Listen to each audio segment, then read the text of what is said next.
Let's make some money. It's the Ringer Gambling Show here on Divisional Round Thursday. I'm the prop queen, Ariel Epstein, with my two co-hosts, Raheem Palmer, Jastremski. It's a big weekend ahead. 4 games on the slate, 2 each day. I'm really excited to hear what you guys think because our Ringer 107 Bodega Locks picks have been absolutely atrocious the last week. So I hope that we can all agree this week. I also, last night, so I'm trying to do all this research, guys. Throughout the show, of course, we'll give you guys best bets from each game. But I was doing all this research last night, and the A-bomb drops. The New York Football Giants are finalizing a deal for my former Ravens head coach, John Harbaugh, to be the next head coach of the New York Giants. And there's nobody better to talk about this with than the Ringer's own Mr. New York, John Jastremski. Damn, I mean, is this like the changeover that the Giants need to actually be contenders again? The Ringer Gambling Show is presented by FanDuel. FanDuel's got it all. Same game parlays, quick bets for jumping in live and your way so you could build the best bet that fits your play. Plus, don't miss out on the NFL playoffs all month long. Download the FanDuel app or head to FanDuel.com/gamblers to get started. You have to be 21 or older and present in select states or 18 or older and present in D.C., Kentucky, or Wyoming. If you have a gambling problem, call 1-800-GAMBLER or visit rg-help.com. Call 1-888-789-7777 or visit ccpg.org/chat in Connecticut. Gang, if you're in New York and you root for Big Blue, there was one thing you were screaming waking up on Thursday morning.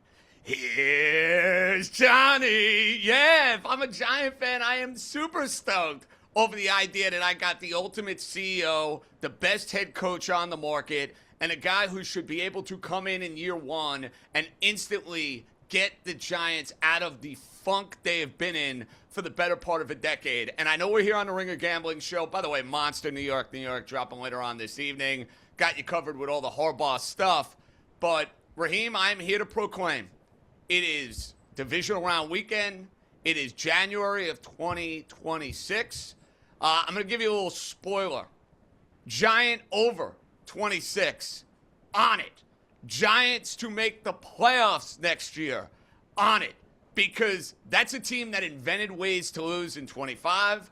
They are getting a massive upgrade in coaching, and I don't know if it's going to be the same extent, Dream, of what we saw with Mike Vrabel and the New England Patriots, but I think it's one of those situations where you come in, you have a full-fledged leader of men, a guy who has done nothing but win as an NFL head coach. It's desperately lacking for one of the teams I talk about on a regular basis. So, yeah, Dream, spoiler alert. I know you like when I drop bombs. You're usually the ones dropping bombs on me. Giants to make the playoffs. Giants over. Get it now. We don't have numbers. I'd still bet it. Well, I reserve my judgment on this one because I haven't seen the Giants' schedule next year, and I also don't know what teams they play. So we've also got massive injuries. I don't care. I don't care. Giants are going to be a much better team next year, gang. You heard it here first. Raheem, are we overreacting? I'm going to be honest with you. I'm not sure how much of an upgrade Harbaugh is over what they had previously. I'm just be honest with you. Raheem, did you watch the Giants a year ago? I did, but I just don't. I mean, it's not that I think. I don't think that highly of Harbaugh. I think he's. Wow. Okay. Yeah. Okay. I do.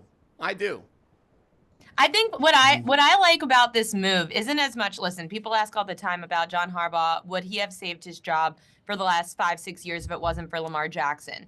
We're going to find out the answer.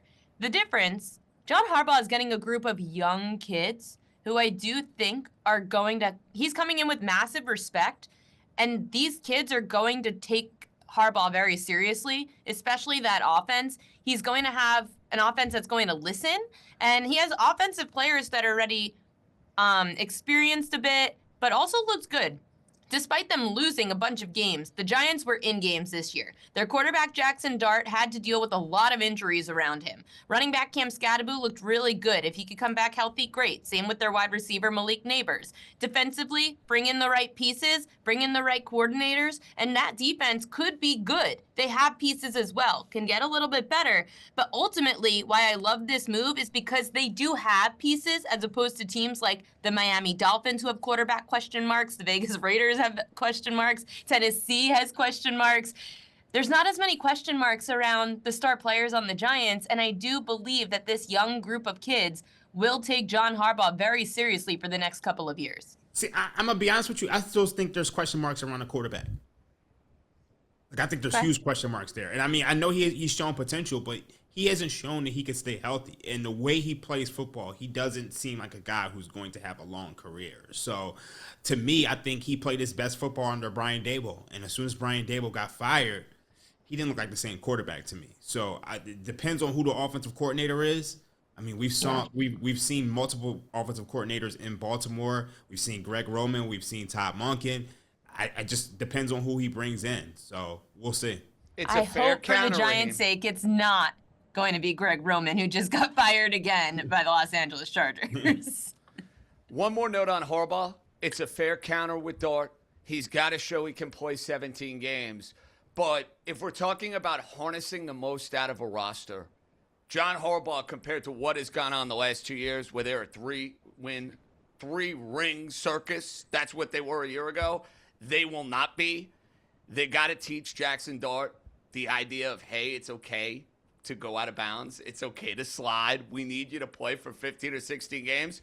Dream, we did see the version of Jackson Dart that we liked in the last 2 games of the year, albeit against your Cowboys, albeit against the Vegas Raiders. I just want everybody to know I will be all over the New York Giants and the Giants to make the playoffs in 2026. Take it to the bank. I am very excited to see what the Giants do under their new head coach. And hey, I think I manifested Aaron Boone and John Harbaugh being together because as a Yankees and a Ravens fan, I had the 2 coaches that choked the most at the end of games. Now watch John Harbaugh go throw out the first pitch at a Yankees game this year, shaking Aaron Boone's hand. It's going to be great. I can't wait to crash and burn on the field myself. Let's get to the divisional round of the playoffs where John Harbaugh's Ravens are not. We do have the Buffalo Bills and the former team for Brian Daboll, but the Bills line was really interesting, Raheem. It flipped from -1.5 on Sunday when the lines came out to now the Bills catching 1.5 in Denver, total 46.5.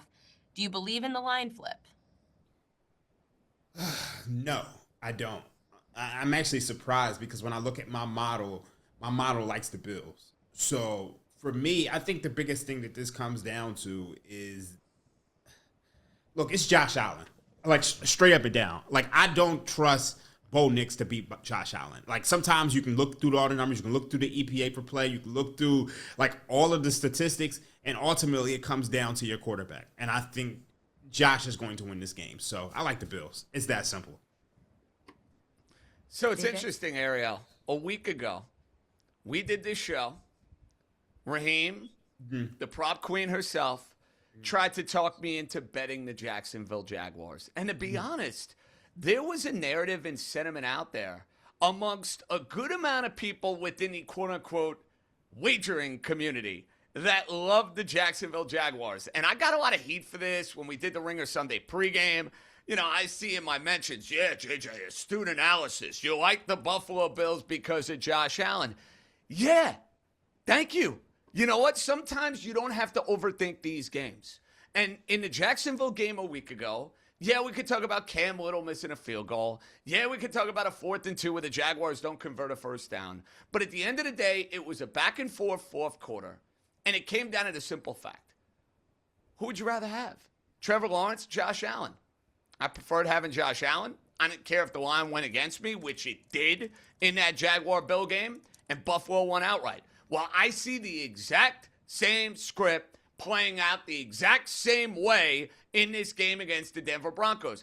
I think a lot of people are going to try to get cute here and say, oh, Denver #1 seed, Denver a much more well-rounded team, one of the toughest home field advantages in all of the NFL. That may be true. Do I need to give you the evidence of some of the Bo Nix stinkers that we've seen throughout the course of this year? Like, there are some teams and quarterbacks where you would look at the Buffalo defense and you'd be licking your chops. Hey, I watched Bo Nix going to Arrowhead against a Chief team on Christmas Day that was basically planning their vacations to Cancun, and they couldn't go and put up points in that game against the Kansas City Chiefs. I think you see another monster game out of Allen. I don't trust Bo Nix. And do you really want to be walking into the divisional round, putting a wager down and saying, yeah, I'm going to go fade the best player in football at the moment in this wide open AFC when he can smell it, when he can taste it, when it is there for the taking? Raheem, I'm glad your models like Buffalo. This P-Brain and his model says, Josh Allen, I'm not betting against him at least anytime soon. Give me the Bills outright. Let's go. Yeah, I'm excited now that the Bills are plus 1.5. Definitely we'll be throwing in a 6-point teaser with a 2-leg teaser there, maybe with the next game that we'll get to in a second.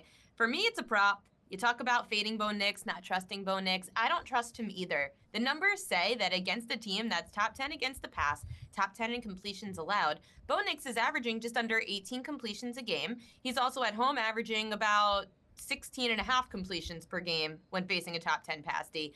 The Bills this year have allowed the least completions per game. 81% of quarterbacks have actually gone under their completions prop this year when facing the Buffalo Bills. This number at 20.5 for Bo Nix is still too high, especially even though there is a week off. And yes, on a week off, you could say that your team is more rested. Usually an offense could get off to a little bit of a slower start. Bo Nix is going to. Under 20.5 completions is around even money for Bo Nix coming up. And I mentioned the teaser leg. I like the teaser leg for Seattle because to me, Seattle is -7. This is Saturday at 8 p.m., by the way, Eastern time. It's a pretty telling line.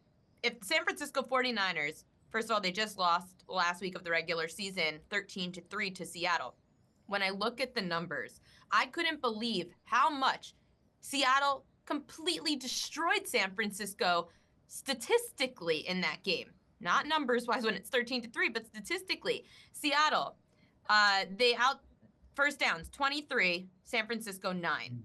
Seattle, total yardage, 361, San Francisco 173. Seattle, 180 for their rushing yards, 53 for San Fran. And last but not least, time of possession, 37 minutes versus San Francisco, 22. So San Francisco was completely outnumbered and Seattle completely dominated this San Francisco offense. They just didn't have the points to show for it. JJ, is 7 too many though? So I think a lot of people within the quote-unquote sharp community are going to be all over the Seattle Seahawks in this game because they're going to look at Seattle and the way they dominated the matchup, as you brilliantly pointed out in Week 18, Ariel. The game was a 10-point game. It was really not even that close. Seattle, to me, wall-to-wall, wire-to-wire, kicked their butts across the board. And they're going to look at what Seattle was able to do defensively all year and say, how do you want to get in the way of this freight train? Well, what I'm about to do might be a monumental mistake, but maybe I'm a sucker for just the old-fashioned narrative. And you know what the old-fashioned narrative is? This is now Kyle Shanahan and one of the best coaching staffs in the NFL getting a third look at Mike McDonald's defense and getting a third look at the Seattle Seahawks. I just think when you have division opponents that know each other as well as these teams do, and I'm getting 7 points, and I'm also looking at a quarterback in Sam Darnold, and I know what people are going to say, oh, if you don't pressure him, he's going to go and be able to make plays. Well, I'll tell you what's going to pressure Sam Darnold. The fact that he's playing in this grand stage of a playoff game. Do I want to go and lay 7 with the quarterback that I absolutely have no trust in?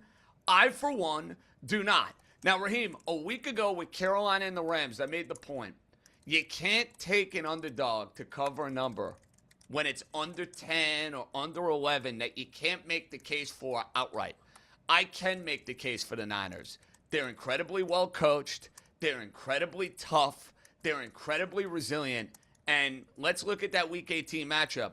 A guy by the name of Trent Williams did not play in the game. That, to me, is a huge deal. I may have egg on my face for this. I know Seattle, pound for pound, is a better team. I'm taking the Niners plus the points. Yeah, I don't like this one at all. And I think, like, we didn't get to this, with the Bills game.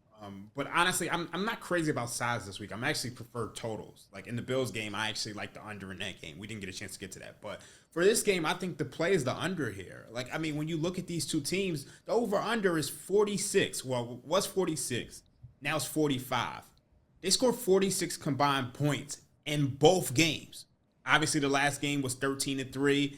And the opening game of the season was 17-13. But now the 49ers have even less weapons because George Kittle was out of this game. And then the biggest thing here is that I feel like the Seattle Seahawks really underperformed offensively in that second game. They won 13-3, but they had a 50% success rate. And they had a 50% success rate on early downs. Meanwhile, you look at what they did to the San Francisco 49ers offense, and the 49ers only had a 36% success rate, and they had a 10% rushing success rate. So I'm looking at this 49ers team, and I don't know how they're going to score. And you look at the 49ers defense. They're 31st in pressure rate generated and 32nd in sack EPA per dropback. So this is not a team that has any pass rush at all. I actually think this is a game where Sam Darnold should dominate. And I think there's one other thing to consider. When you look at how teams with the bye do historically in a divisional round, it's really a huge advantage. And you got the 49ers, they're coming off 2 straight tough games. They basically played a playoff game against Seattle, and then they had to go to Philadelphia, and they had to play a hard-fought game, and now you got to play Seattle on a short week, and they've been resting and preparing for you. So not only are, they overmatched, but they're in a bad situational spot. So if I had to play anything, I'd be looking at Seattle, like laying the 7, but I also like the under. I mean, I think we gave out this under on Monday night. It's down to 44.5 on FanDuel Sportsbook. So the number's kind of getting away from us, but I don't see how the San Francisco 49ers score at all. I think you could be looking at the San Francisco 49ers team total under 18.5. Yeah, this is going to be a Seattle defensive match for sure, being able to hold San Francisco like they did the last week. Maybe Sam Darnold is no longer seeing ghosts, and he's been able to overcome them. I do like his running back, Kenneth Walker, over 11.5 receiving yards. He's averaging 26 receiving yards a game this year, Walker, went up against teams that are bottom 10 in receiving yards allowed to running backs. At home, that number's about 18 receiving yards, still higher than this one. In the last 10 games, 68% of running backs have actually gone over their receiving yard prop when facing the San Francisco 49ers, who allow the 10th most receiving yards per game to running backs. Dump the ball off to Kenneth Walker. Take his over 11.5 receiving yards. The number is just way too low. Anytime touchdown scorers, JJ? Of course. Now, I have 2 for the Buffalo-Denver game, then I'm going to bring it back to Seattle and San Francisco. Dalton Kincaid scored a week ago for the Buffalo Bills. You know Josh Allen is in the market of trying to find guys that he trusts inside the 20-yard line. That chemistry is there with Dalton Kincaid. You're getting a really, really good price, a little over 2-1. Give you another one I like. Bo Nix, 3-1, because these quarterbacks run like crazy in these games. I'm not convinced that Denver is going to be able to run the rock all over the Buffalo Bills, but that means their quarterback might be able to capitalize. Now, in this Seattle-San Francisco game, Raheem is spot on. You are spot on. This game will probably be low scoring. So I know it's tough from an anytime touchdown perspective to get on board with guys, but I think 2 players you can target. I'm always feeling a little Charbonnet. He always seems to thrive against the San Francisco 49ers. Even money for him to go and score a touchdown. And with the loss of George Kittle, that means Juwan Jennings, who to me is one of the toughest and one of the most underrated receivers in the entire league, becomes that much more involved in the passing game. He's got a juicy price, plus 230 to score a touchdown. So Charbonnet, a little JJ to cap off Saturday night. Yeah, you're talking about Buffalo. Denver, 9th most receiving yards per game allowed to tight ends. They have definitely struggled against the tight end position. I was trying to figure out if I like Kincaid, if I like Knox. A lot of the times, if I have to choose between 2 players in the same position, I tend to stay away just so I don't hit that 50-50 coin flip shot of it being Kincaid or Knox. But I'm going to try to figure that out as the week goes on. Both have very good numbers against bad defenses against tight ends. Anything else on the Saturday games, Raheem, before we go to break? No, that's all we got. We good. But you're an underman. Raheem's an underman in both of these games, right, buddy boy? Oh, most definitely. I think the biggest thing is, like, in that Buffalo Bills and Denver Broncos game, I think both teams are going to run the ball a ton. And I think you could see them kind of suck the life out of things. And then also, I think Josh Allen, as much as we spoke him up earlier, he has kind of struggled against top tier defenses, and there's some injuries and as far as his wide receiver core. So he doesn't have a lot of guys to throw to. I think ultimately he's going to come out in the end and win this, but I think it's going to be a lower scoring game. A lot of my friends out in Vegas said some of these matchups, they might have a defensive narrative, but did the books adjust too much? That game coming up on Sunday. We'll talk about it after the break. Sunday, we've got 2 games. We'll talk Texans and Patriots, Rams and Bears. Stay here on the Ringer Gambling Show, sponsored by FanDuel. We'll be right back with the Sunday slate of games in the divisional round of the NFL playoffs. It's the Ringer Gambling Show here on Divisional Round Thursday. Raheem Palmer, John Jastremski. I'm the prop queen, Ariel Epstein. We'll go through the Sunday card for the divisional round of the playoffs. I've got Queen's Corner coming up with extra props for each game. Sunday, 3 p.m. Eastern Time. You've got the Houston Texans at the New England Patriots. Total drop 41.5 to 40.5 on FanDuel since Sunday. Pats laying 3, seeing some move to 3.5 on the Pats. These are 2 teams defensively that absolutely dominated last week. Sometimes, though, a number could maybe get a little too low. Some of my friends out in Vegas, Raheem, said they felt this number should be around 43.5, 44.5, not 40.5. You said you like totals this week. How much are you looking at this total in Pats Texans? So, look, there's some injury things that I'm interested in seeing before I make a judgment on this. Obviously, Nico Collins, he's in the concussion protocol. We don't know if this is the playoff concussion protocol where they clear guys after 2 days, or this is the real concussion protocol. So I'm waiting on that. I'm waiting on Christian Gonzalez. So I want to see those before I make a definitive judgment. But my model likes this under. Okay. And if let's just say those players do play, don't play, how does that change your handicap each way? Kind of depends. I still kind of have to think about that. But I think when it comes down to, this game as a whole, the Texans defense are going to be, this is the best defense that the Patriots have faced all season long. And I think it's going to cause Drake May some problems. You saw last week, Drake May had some problems against the Chargers. So, that's going to be an issue. But the one thing about the Texans defense is they do give up some explosive plays. So I think the Patriots will be able to, figure out some explosive plays. But as a whole, this could be a slugfest. And I think it's ultimately going to depend on what the Texans can do offensively. And that's why I'm waiting on the Nico Collins injury news.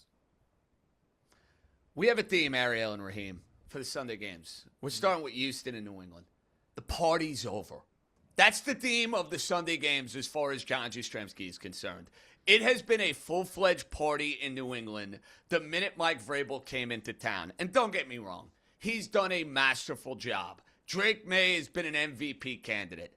But the party is over against this Houston Texan defense. I know a lot of people are pinpointing and looking at the Nico Collins injury. Don't get me wrong. Huge deal for the Texans. C.J. Stroud, as poorly as he played against the Steelers on Monday night, I do want to remind people he had one of his best statistical games of the year without Nico Collins when the Texans took down the San Francisco 49ers. So I have that in the memory bank. And to Raheem's point, it has been Cupcake City all year for the New England Patriots. We saw a week ago where I wisely pointed out the Patriots were going to struggle with that Charger defense. They did. You know what I didn't have on my bingo card? The immortal chosen one, Justin Herbert, and the excuse making that I've heard all week. Oh, his coordinator. Oh, his line. Is that the 2003 Patriots? Is that the 2000 Ravens? They scored 3 points. Take it to the bank. The Houston Texans are not scoring 3 points against this Patriot defense. I'm sorry, Milton Williams is not Hurricane Refrigerator Perry reincarnated. Good player. He's not that. This Texan defense means business. Anderson, Hunter, they are going to dominate the rookie New England offensive lineman. It's been a fun year for the Patriots. They're going to be good for a long, long time. This game has humbling written all over it. I don't need those points. Texans, outright, they're taking down the Pats. Ooh, this game scares the crap out of me because I felt the same way as you, JJ. To see the steam coming in on the Patriots, even though it didn't matter last week either against the Eagles, it still scares the crap out of me that I feel like they're trying to bait me into taking +3, +3.5 with the great defense of the Houston Texans. Which is why I'm going to just go with the prop that backs the Houston Texans, like you said, that defense making it hard on Drake May. I bet this last week. The book still hasn't fully adjusted. I'm going to bet it again this week. Drake May under 19.5 completions. It was 20.5 last week, and I'll still take the under 19.5 because he's averaging 18 completions a game when up against the defense top 10 in completions allowed. That number at home actually even drops to 17 completions per game against teams that are top 10 in completions allowed. That's the Houston Texans, who have allowed the 7th least completions per game to quarterbacks, with 65% of quarterbacks this year going under their pass completions prop. I always like to take a completions under and a pass attempts over. In this case, I'm going to take a pass completions under because you have to rely on not only the quarterback to attempt to throw, but to complete the pass and his receiver to catch it. That's two variables that I think the Houston Texans can stop. We're going to go under on completions for Drake May. Anything else, Raheem, that you like in this game? Not right now. I mean, I'm still deciding. Still waiting on Nico Collins and concussion protocol. JJ, anytime touchdown scorers? Of course I have anytime touchdowns. I want to make sure we have these numbers right for this New England-Houston game. And look, this game also is going to be low scoring. You got a total at 40.5, so you got to be careful with these. Here are two that I have in mind. Dalton Schultz, who I think is going to play more of a role. He lost for me last week. I was so sad. He needs a breakout. So he did, Ariel, but let's not ignore the fact that you had a game in which the Texan offense couldn't figure out how to hold on to the darn ball, for goodness sakes. And when they got in the red zone, they ran all over the Pittsburgh Steelers. I think you're going to have to exploit the weakness of the linebackers. Dalton Schultz can do that at plus 220. I like the sound of it. And now we're really big game hunting for our next anytime touchdown. Drake May, these quarterbacks, it's a little over 3-1. You're escaping Anderson and Hunter? Go score a touchdown. I love it. We love the anytime touchdown. What do we call you? The Duke of anytime touchdowns? Hey, your name, not mine. And I've been I know you wanted with to be it. Prince, King, No, but no, I was no, like, no. it's such a unique market. You need to be like the Duke. I've embraced Duke. it, Ariel. I love it. Sign me up. It's great. It's great. We've got a high total here for your anytime touchdown. Sunday Night Football, 6:30 p.m. Eastern Time. Los Angeles Rams at the Chicago Bears. Not sure if it's 6:30 game. Well, I guess it's in Chicago, so it is a night game. I was thinking like, okay, the Rams on the West Coast, it's kind of an early game, but they're in Chicago, and it's going to be freaking cold. Rams laying 3.5 on the road. Total drop, though, from 50.5 to 48.5. JJ, how concerned are you for the MVP frontrunner right now, Matthew Stafford, having to go outside into the cold Soldier Field? Not particularly concerned. Okay. Matthew Stafford has played a zillion games in cold weather, and I know he played in the Dome in Detroit, but he'd have a game a year at Lambeau. He'd have a game a year in Chicago. This is a stadium that he knows very, very well, and maybe this is the nostalgia of me really diving into the documentaries these days. And I'm watching the Tampa Buccaneer documentary that's on the Prime, and they show that 2020 season where Tampa had a scare from Taylor Heineke and a depleted and not particularly good Washington Commanders team. And I remember the following week, they went to New Orleans on the road. And a lot of people said, oh, Tampa lucky to win. Here comes the reckoning on the road, ba-ba-ba. Tom Brady and company went in there and won that game. I think you're going to have a similar script here for the Rams. I know everybody is sipping the Ben Johnson, Caleb Williams Kool-Aid. I'm not going to ignore the fact that they were down 21-3 to a Packer team that lost 4 consecutive games going into the postseason. You can't keep doing this if you're the Chicago Bears. Sooner or later, there is going to be a reckoning. I think the reckoning is this game. The Rams can win in so many different ways. It doesn't have to be Stafford throwing the ball a ton. I think they can run on the Chicago defense, and I don't expect the Ram defense to make the same mistakes that the Packers did in the second half of that game. Sean McVay, great in these spots. Rams. I'm taking them every which way. We'll get to best bets, how I'm going to play the Rams. The party is over in the Windy City. You got a coach, you got a quarterback, but you're not getting to the NFC Championship game. Put the Rams in your parlays, but also lay them 3.5 as well. I'm not so sure the party's over. I'm going to be real. This Rams defense is bad. Like, it's legitimately bad right now. You give up 31 to the Panthers. You were in a shootout against the Cardinals. You give up 27 against the Falcons. You give up 38 against the Seahawks. You give up 34 against the Lions. Like, since week 15, this defense hasn't been able to stop anybody. So, I know that the Rams offense is super explosive, but you're talking about since week 15, they're 23rd in EPA per play.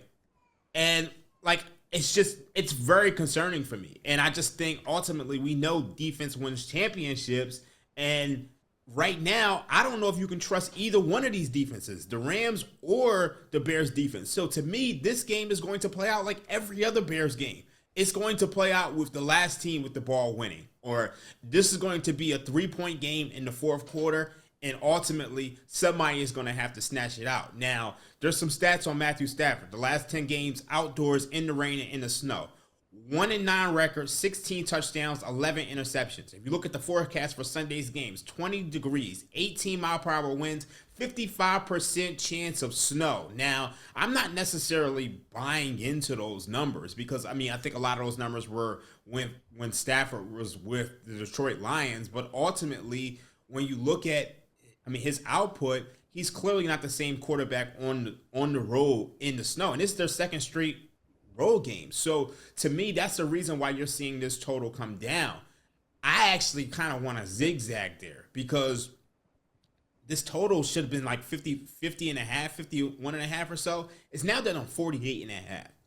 Ultimately, I'm looking at two defenses who I don't think can stop anybody. So I kind of want to wait and see how far this total goes down and bang the over, because I just think you're looking at a spot to where it's like, all right, how much can they possibly adjust with these two defenses? And I think ultimately you got two quarterbacks in Matthew Stafford and Caleb Williams who have some of the strongest arms in the game. Like if you're looking for somebody outside of Josh Allen, these are the quarterbacks you want to throw in bad weather. So I'm kind of looking at the over for this game, but ultimately, honestly, I do not want to bet against this Bears team. I think the Bears have a real shot at winning this outright.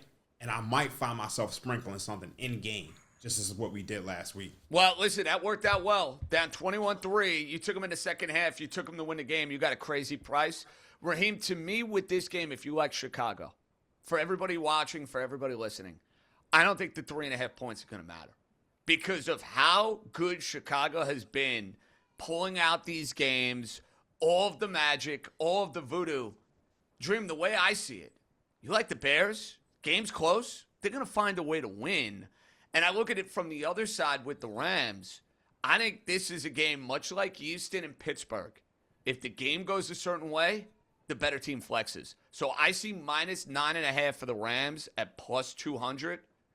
I think if the Rams win this game, they're probably not winning by 4 or 5 points. I think they're winning by margin. So that's a bet I'm going to make as well. Rams minus 9.5 plus 200, Ariel. We have seen it historically in the divisional round that teams who win tend to cover handily. Like the spread doesn't even really come into play. You win and you dominate. It's not a lot of close games in the divisional round when it comes to the spread historically. I'm going to take the in-between because you both seem to be on opposite sides. It's going to play to it. Caleb Williams, the Bears quarterback, to go over 32.5 pass attempts. Let's say the Bears are playing from behind. Let's say maybe it's even a close game. Then he's going to have to throw the football. Against teams that are bottom 10 in pass attempts allowed to quarterbacks, Caleb Williams is averaging 38 pass attempts a game. At home this year, he's averaging 34 pass attempts per game. At home in prime time, in the last 4, he's gone over in 3 of 4, Caleb Williams, averaging 36 pass attempts per game. All of that is over 32.5 pass attempts. And he's getting a Rams D that's allowed the 7th most pass attempts per game, with close to 70% of quarterbacks going over their pass attempt prop went up against this Rams D. I'm going to go with the over, 32.5 pass attempts, Caleb Williams in this spot. Any touchdown props, JJ? Yes, I have one that is pretty standard, and then I have one that's kind of a crazy long shot. We love crazy long shots around here. I expect everybody and their mother to bet Puka Nacua to score a touchdown after he scored 2 against the Carolina Panthers. This is the week nobody wants to take Davante Adams to score. Well, I'm going to remind everybody, Davante Adams gets the sea legs back. Played that first game back in a while against Carolina. Now he's back. You know, he knows a thing or two about scoring at Soldier Field from his time with the Green Bay Packers. So I'm going to take my stock Davante Adams at minus 125 to score. Now, Mr. Zacchaeus, plus 750 to score a touchdown. I know people are saying, JJ, what? Colston Loveland, DeAndre Swift, Manungai, you want to go with Zacchaeus? Yeah, scored last week. He's a little under 8-1. He had all this great playoff experience a year ago with the Washington Commanders. Let's take a shot here, Ariel. I'm getting a little under 8-1 on an anytime touchdown. You want to get nuts? Come on, let's get nuts. We like a long shot. I mean, Raheem, if you like the Bears, are you going to take a long shot on them to potentially win the Super Bowl? The price has gotten away from us now. It's kind of no point in taking it now. You're better off just betting it and rolling it over at this point in time. Plus 550 just doesn't do a lot for me. I would rather bet the Bears here. They're going to be dogs against. Seattle. I'm putting Seattle there. I don't see a world where San Francisco, goes out there and pulls out the upset. So they're going to be dogs against Seattle, and then they're probably going to be dogs against whoever comes out of the AFC. So They wouldn't be favored in a game the rest of the year. To your point, no question. Yeah. I'd rather just roll it over. I think you'll get a bigger payout. Oh, yeah, maybe we have the 49ers curse where unless your name's Tom Brady, you can't play in your home stadium in a Super Bowl. I've got Queen's Corner, some props. We've got 5 props that we didn't mention yet throughout the 4 games. I'm going to see if the guys agree with any of them. RJ Harvey, under 20.5 receiving yards. Defense is top 10 against running backs receiving yards. He actually hasn't gone over once. Not once. He's averaging 7 receiving yards a game, RJ Harvey, in those spots. And the Bills' 6th least receiving yards per game allowed to running backs. The Bills running back, James Cook, under his receiving yards, he's only averaging 11 on the road this year, gone under in 6 of 9. Denver, 2nd least receiving yards per game. We know that the Broncos are great up front. It's more about the secondary that we have to have the question marks. Sam Darnold, over 229.5 passing yards. I know probably Raheem might like this because he said he thinks that Sam Darnold's going to do well.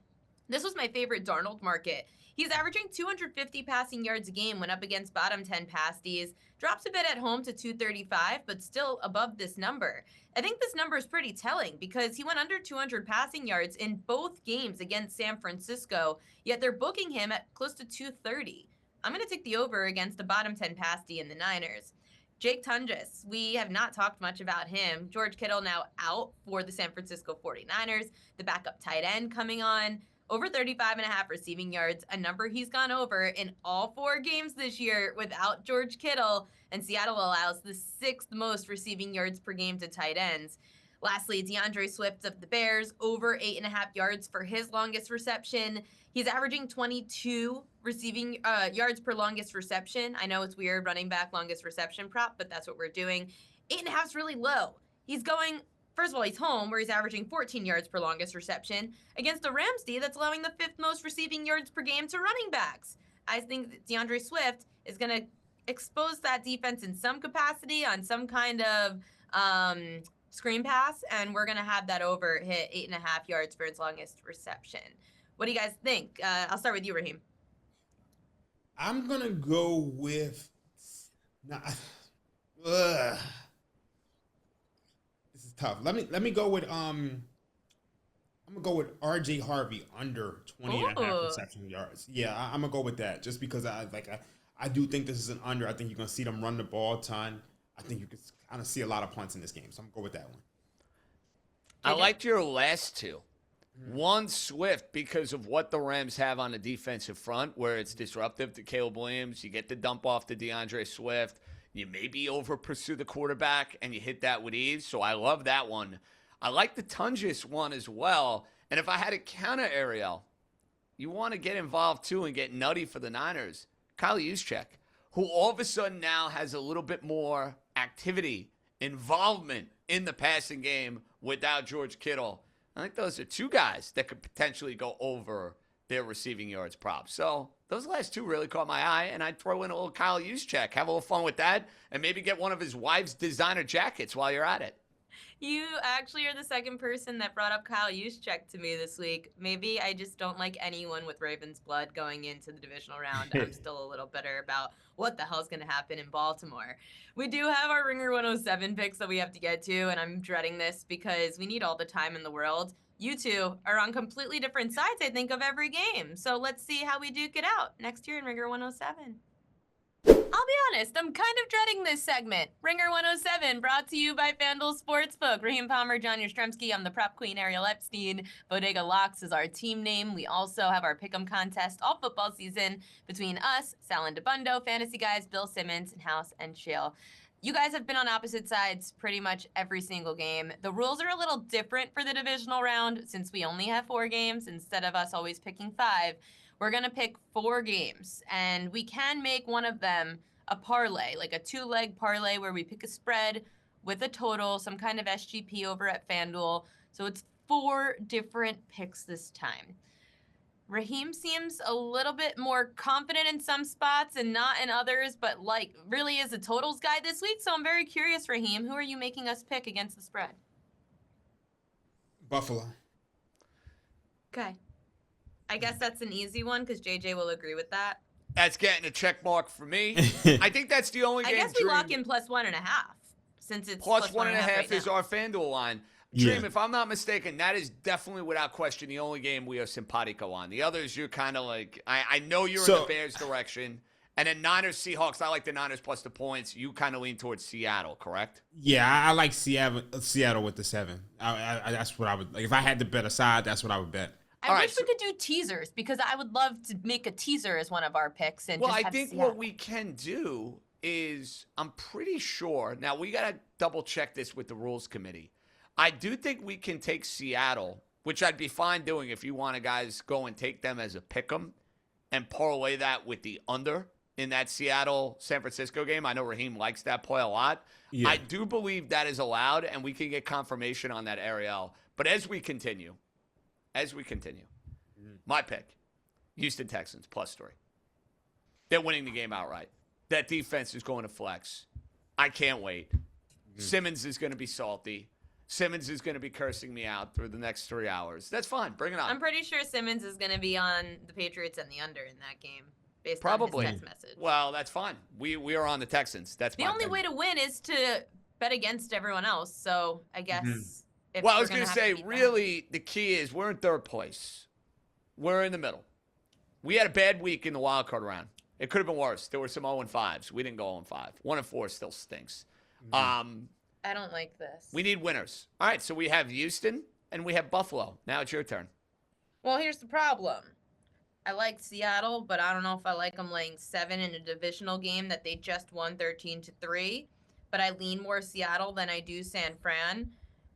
I know Raheem likes the Bears. I hate the Bears in every ounce of my body because they just have been frauds to me all year, and clearly they're not. So I don't want to pick that Rams-Bears game, to be completely honest. So if I had to go with another side, I would have to go with Seattle -7. I'd allow it. The only thing is, then we gotta do our parlay for the Bear game to satisfy Raheem. Or do we want to do it in the Seattle-San Francisco game? So I think the rule is... Are we allowed to do that? And what does that even mean? The parlay has to be, I believe, no greater than 120. I was gonna say, there's no way that you're getting you're not, unless you have a 2-leg teaser, you're not getting Seattle down to pick and the total down. Like you're not gonna get that. You actually are. If you do Seattle money line and in the under 44.5, it pays +142. So let's do better than that, then, guys. Let's do an alternate spread. I'm putting it in our FanDuel little calculator right now as we speak. We all want Seattle. Fine. Yeah. They're going to tell us we can't do this because we're not. Why not? They've been doing it all year. They've been taking alternate spreads like this? Simmons has been doing it all year. Oh, okay. You got to check the graphic out. No, I just look at our graphic and then I throw up. And then I shut it down. So what do we want to take this under at, Raheem? Want to boost it to under 48.5? Yeah, I mean, you could do that. That's cool. So if we go Seattle -2.5 and the under at 48.5, it's at +104. Okay. I think we could even do better than that. If we do under 49.5, it's -103. Okay, that's cool with me. And if we go with 2.5 with Seattle, I think that's the number, right? I'm good with 2.5. Let him win by field goal. How about this? Seattle -2.5, under 50.5. It's at -111. Even money. There you go. That's a pick. Okay, done. That works. Pick 3. So that's pick 3. Here's the problem, Raheem. We're going to have to sit this one out. You like the Bears, I like the Rams. So y'all owe me. No, I was going to. Here's my counter. I don't think you have a say. I don't think I have a say. I think it comes down to the prop queen. And but it was two. It was 2 versus 1 last week on the Packers. I'm going to be yelling at you. I'm going to be yelling. Fine, give it to him. I'm going to be yelling at you all day. You definitely going to be. I don't care enough. If he wants the Bears, I'm going to be honest with you. Go for it. Go for it. It's not that I'm even crazy about the Bears. I just don't want the Rams. You don't want but we the don't have Rams, any other choice. Or you don't trust the Rams? I think the Bears are super live. I think the last one with the ball is going to win this game and might even cover. I could see it being 24-20. The Bears with the ball. 1 minute to go. They at the 10-yard. Caleb Williams picking the end zone.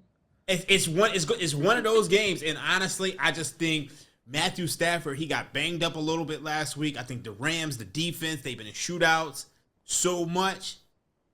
My gut feel is that the Bears, and I know that they be getting off to these slow starts, but they might not get off to a slow start this week with the way that Rams defense is playing. I do think the Rams are going to get whatever they want offensively. There's no doubt in my mind. Well, you've got the number one offense in the Rams, who had one of the hardest, if not the hardest, strength of schedule this year.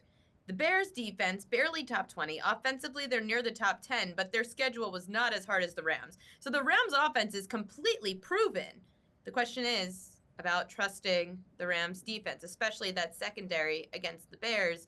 They've got two deep threats who I didn't even mention because you got Odunze, you've got DJ Moore, who are great deep threats in Chicago. And don't sleep on Loveland. He's been incredible in these games, Ariel. I thought about giving him out as an anytime touchdown. Listen, bottom line, Raheem, you were right about Packers-Bears. I got to eat it. I got to take. Kind of. You were right for the last quarter. You were right for the fourth quarter. I mean, here's the thing. I said on the Sunday show, Bears second half, and they're going to be down, and they're going to come back. So it's just like, honestly, it's probably the same scenario here. Honestly, give it to him, Ariel, and we could yell at him when it Okay, loses. go for it. But I'm going to make a note that when the Bears Hey, here's a game theory thing, though. There's game theory with this play because everybody else is going to be on the Rams. So if we take the Bears, right about that. I agree. Everybody else is going to be on the Rams. So if we take the Bears, we can gain a game. I think most of the people in the Ringer 107 you mean a Ringer will be on 107, everyone's going to pick the Rams. Correct. Yeah. You guys know everyone better than I do. I thought No, it's just feel. It's just feel. I think you'll see.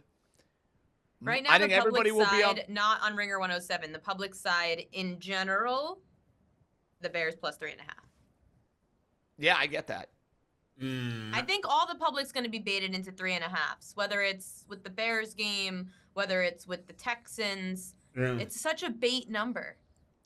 And that's why I think the Texan money line is the play. I don't even mess with the points because you're right. If it goes poorly for C.J. Stroud, that game could unravel on the road. Raheem, don't let us down, bud. That's what I'm going to say. Plus 3.5. It's on you. It's on you. It's on me. I'll take responsibility for it. I mean, like, this is probably not a game I'm for the Packers last week. This is probably not a side I'm going to bet in real life. I mean, I haven't decided yet, but it's probably not a side I'm going to bet in real life. But I just think ultimately, the Rams, and I just think the Bears, they got a magic to them right now. And it's just, I can just see it. And I think this is the game to go singular. I think that tease that we threw in for Seattle and the under is juicy. I like that a lot. I think that's the best way to play that game. Okay, so we've got Buffalo. We're taking Seattle on an alternate spread at -2.5, parlayed with an under of 50.5. Mm-hmm. Then we've got Houston taking the points, Chicago taking the points. Those are our bodega locks for Ringer 107 divisional round of the NFL playoffs. Ringer 107 is brought to you by FanDuel, and remember, odds are subject to change. We've got best bets coming up next, and of course, we'll take a little bit of a look at the NBA board with Raheem. Stay tuned for our favorite bets going into divisional round weekend here on the Ringer Gambling Show on Spotify and FanDuel. We've got best bets to close out the Ringer Gambling Show. Raheem Palmer, John Jastremski, Ariel Epstein. The NBA has been absolutely kicking my butt the last few days, and not by much. I keep losing by the damn hook on some of these props. Raheem, what stood out to you on this NBA board today? And then, of course, throw us your divisional round best bets. Okay, this game literally starts in 1 hour. It's in Berlin. The Memphis Grizzlies are taking on the Orlando Magic. Let's go under 229.5, and let's go with the Memphis Grizzlies +5. You could sprinkle something on the money line as well. You look at the Orlando Magic; they are 8-9 without Jalen Suggs, and they have a negative net rating without Suggs. So I always like to fade this Magic team at this point in time. Anything NFL? Anything NFL? Y'all gonna have to wait for Sunday. Sunday NFL. Saturday. pregame Remember, show. we got 2 shows. Well, Raheem. Saturday and Make sure the Sunday. people know. Y'all have to wait till then. I'm not spoiling nothing. I already gave y'all a little something on the totals, but we're gonna have everything locked up Saturday and Sunday. So tune in. JJ? Okay, gang. I am giving you a 2-team moneyline parlay special that I bet the minute the lines came out for the divisional round. Raheem, I know you're not going to like leg number 1 because Sean McVay and the Los Angeles Rams are not losing to the Chicago Bears. So I didn't get cute there. Rams money line, getting some intel from Matt LaFleur. I'm sure Mr. McVay had that all dialed in. Rams money line with the Indiana Hoosiers. You think I'm betting against Signetti and Mendoza? They are not losing this game. Indiana Rams. Ariel, you know what that sounds like? You know what it smells like? A winner. What is that? What did you get the odds at? Even money. Let's go. Even money.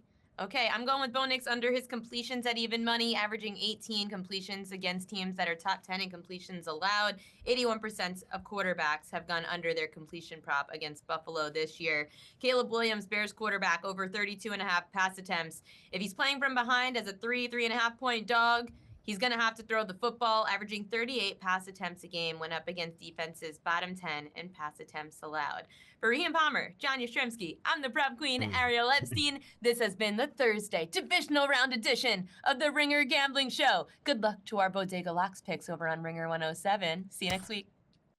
Must be 21 or older and present in select states, or 18 or older and present in D.C., Kentucky, or Wyoming. If you have a gambling problem, call 1-800-GAMBLER or visit rg-help.com. Call 1-888-789-7777 or visit ccpg.org/chat in Connecticut. You must be 21 or older and present in select states. For Kansas, in affiliation with Kansas Star Casino, or 18 or older and present in D.C., Kentucky, or Wyoming. If you have a gambling problem, call 1-800-GAMBLER or visit fanduel.com/RG, 1-888-789-7777 or visit ccpg.org/chat in Connecticut, or visit mdgamblinghelp.org in Maryland. Hope is here. Visit gamblinghelplinema.org or call 800-327-5050 for 24/7 support in Massachusetts, or call